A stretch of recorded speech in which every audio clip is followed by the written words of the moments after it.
Chuck Norris.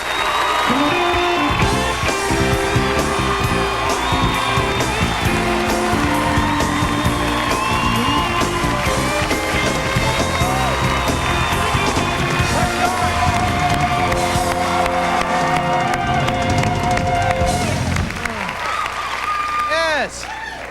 Now, I got to watch this movie last night. Not only is your hair color different in it, but your whole image is different. You shoot people. You tell them about this guy. Well, he's a guy that lives on the edge. You know, a guy whose life is in jeopardy every day because he's very, very deep cover. And the only thing that brings him out of this is his relationship with a young boy, and which a boy who is living in a black boy who's living in a middle-class neighborhood whose mother's working 3 jobs to keep him in this area. And my heart goes out to this boy. And when it does, of course, it makes him vulnerable to the situation that he's in. And in the movie, of course, that vulnerability winds up backfiring on him. But it's different, as you notice. The hair's a lot longer. And he is a guy who lives on the edge in the film. You should have called it Chuck in the Hood. Yeah, close. What do you think your fans will say about this new kind of image thing?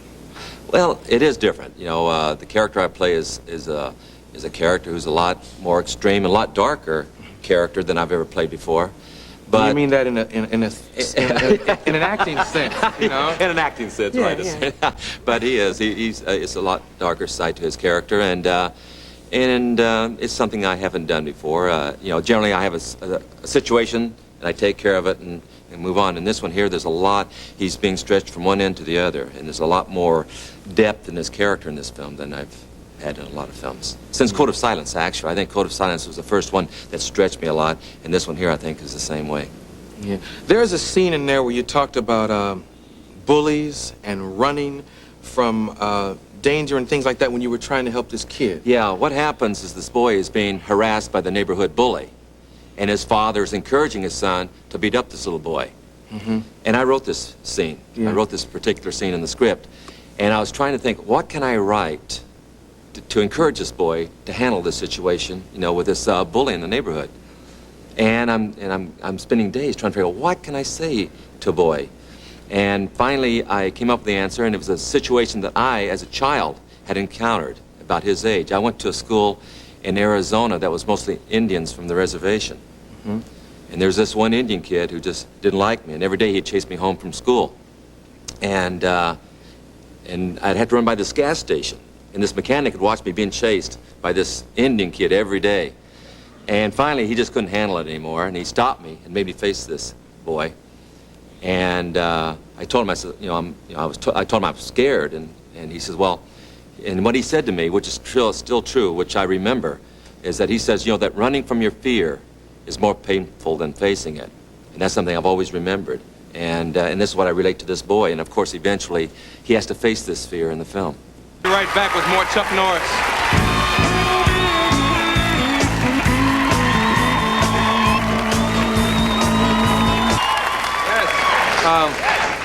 Oh boy! What a great audience. Yeah. I didn't get the Jeopardy crowd tonight. This is House Party 3.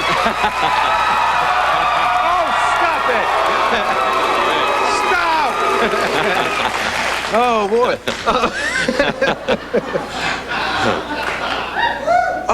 Have you know hockey players lose teeth? You ever lose like a toe or something? What's the worst thing that ever happened to you fighting? Well, I got all my teeth loosened. These are all caps because I got kicked in the face and loosened all my teeth, and these two turned dark, and I had to put caps in my teeth. Yeah. That was the worst. What did who teeth have?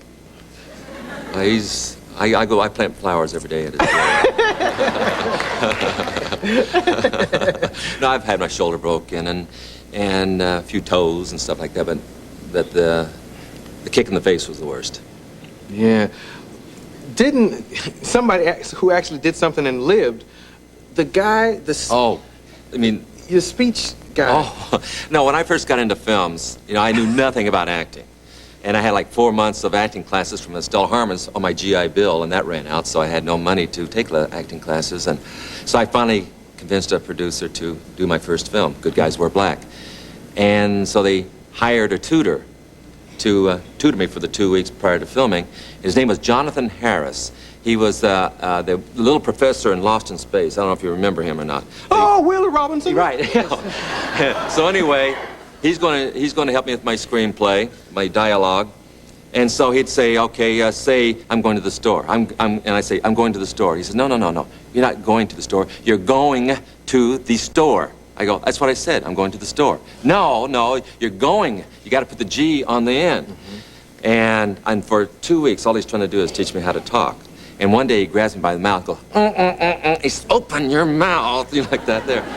I said, Jonathan, you're the only man alive that could do that, At least I know it. But I'm a talk show host, and I would have had to kill. And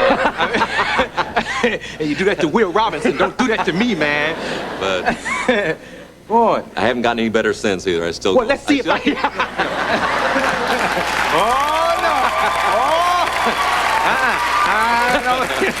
I don't think so.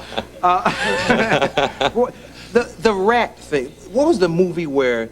This might not even be real, but. Missing in Action. Oh, I did a movie called Missing in Action 2 where I was a prisoner of war. Right.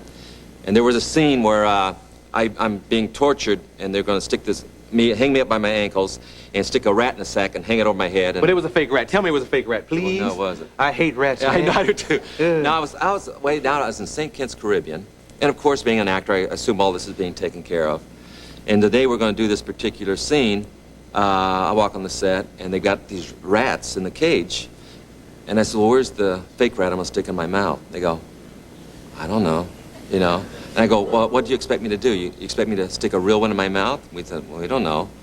And so I said, well, I'm killing the rats. And I put tape on the rat and tried to stick it in my mouth with the tape. That didn't work, And all this is going on. Finally, they said, well, let's cancel the scene. I said, no, it's very important to the movie because this is what happened to some prisoner of war, by the way, in Vietnam, is they were hung up, and this was one of the tortures. I said, it's got to be done.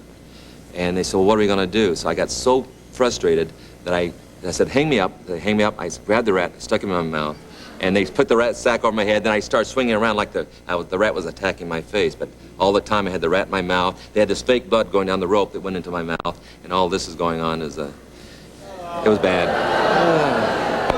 I agree with y'all. Let's do a house party movie. This kind of stuff.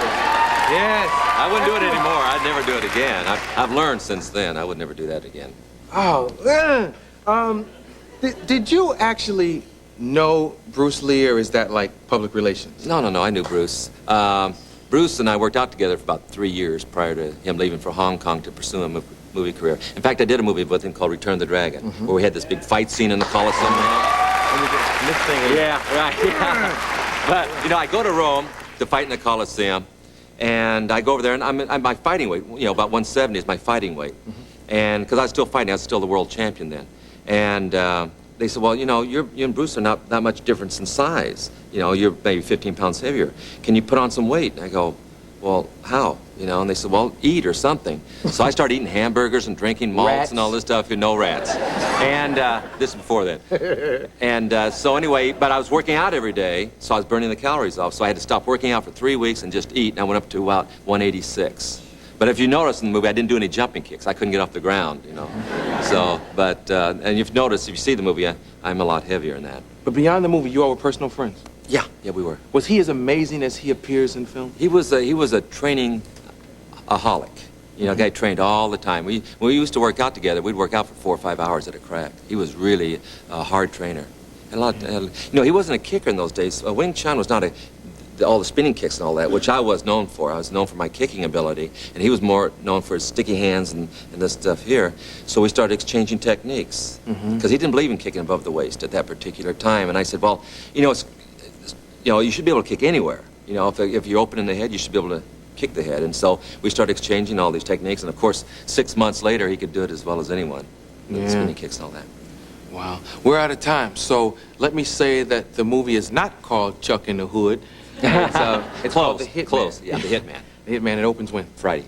Okay, come back and see us soon, You man. bet. See Chuck Norris.